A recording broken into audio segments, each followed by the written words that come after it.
पूरे देश का किसान आज आंदोलित है। देश के करोड़ों किसानों की एक ही मांग है कि ये काला कानून वापस लिया जाए और अपनी इस मांग को लेकर पंजाब में, हरियाणा में, उत्तर प्रदेश में, राजस्थान में, कर्नाटक में, केरल में, तमिलनाडु में, बिहार में, पूरे हिंदुस्तान के अंदर लाखों लोग सड़कों पे उतरे और पिछले कुछ महीनों से पंजाब और हरियाणा में तो सारा काम छोड़कर किसान सड़कों पर आंदोलन कर रहा है, सरकार से फरियाद कर रहा है, गुहार लगा रहा है, विनती कर रहा है कि इन काले कानूनों से हमें निजात दिलाइए, इन काले कानूनों को वापस लीजिए। लेकिन ऐसी क्या जिद है, ऐसी कौन सी मजबूरी है जिसकी वजह से मोदी जी की सरकार ये काला कानून वापस नहीं ले पा रही? और वो मजबूरी मैं आपको बताना चाहता हूं।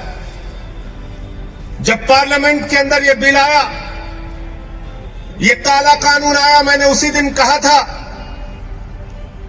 ये कानून किसानों के हित में नहीं है, बल्कि ये कानून हिंदुस्तान के करोड़ों किसानों के डेथ वारंट पे मोदी सरकार ने साइन किया है और इसलिए हम इसका विरोध करते हैं।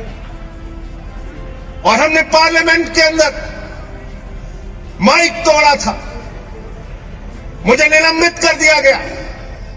पूरी की पूरी भारतीय जनता पार्टी ऊपर से लेकर नीचे तक रो रही थी, संजय सिंह ने तो माइक तोड़ दिया, संजय सिंह ने तो माइक तोड़ दिया। अरे आज तो तुम किसानों की हड्डियां तोड़ रहे हो। मुझे निलंबित किया गया तो तुम्हारी सरकार को भी निलंबित किया जाना चाहिए।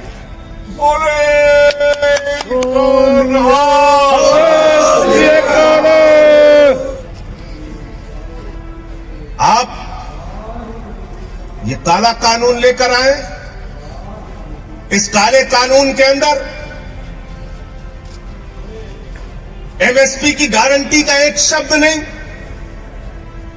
मैंने पूछा इसमें एमएसपी की गारंटी कहां है? बोले साहब मोदी जी ने भाषण दे दिया, आप मान लीजिए।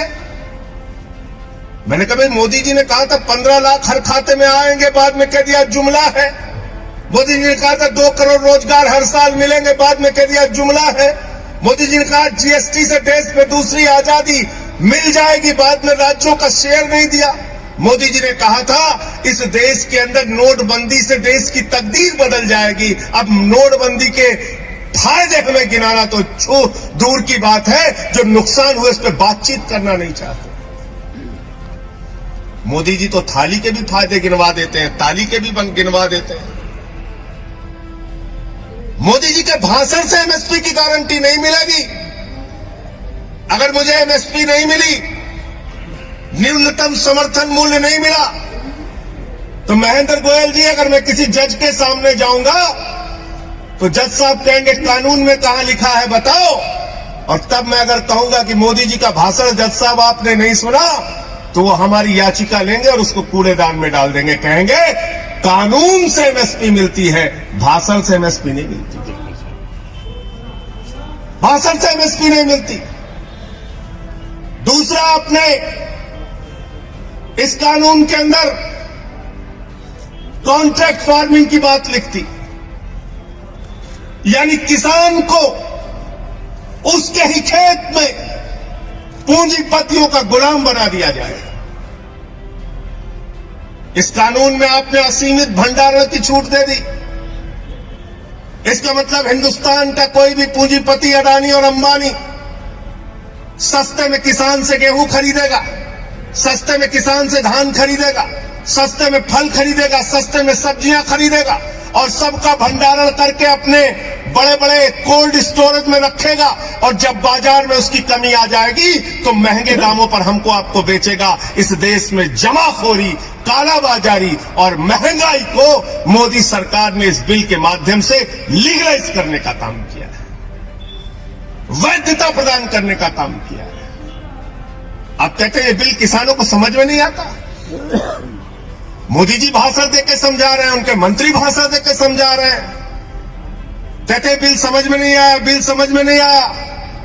अरे मैं तो ये कहना चाहता हूं, किसानों को ये बिल समझ में आ गया है, ये आपकी प्रॉब्लम है।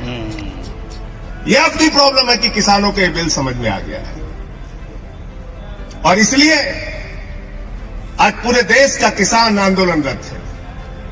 मुझे पीड़ा होती है, तकलीफ होती है मुझे, जब आप उन अन्नदाताओं को आतंकवादी कहते हैं, शहीद आजम भगत सिंह के वंशजों को आतंकवादी कहते हैं, शहीद उधम सिंह के वंशजों को आतंकवादी कहते हैं, शहीद लाला लाजपत राय के वंशजों को आतंकवादी कहते हैं, शहीद करतार सिंह सराफा के वंशजों को आतंकवादी कहते हैं, जलियांवाला बाग कांड में जिन लोगों ने अपनी शहादत दी उनके वंशजों को जो लोग आतंकवादी कहते हैं, उनको इस देश की सत्ता पर एक मिनट भी रहने का अधिकार नहीं, मैं कहना चाहता हूं।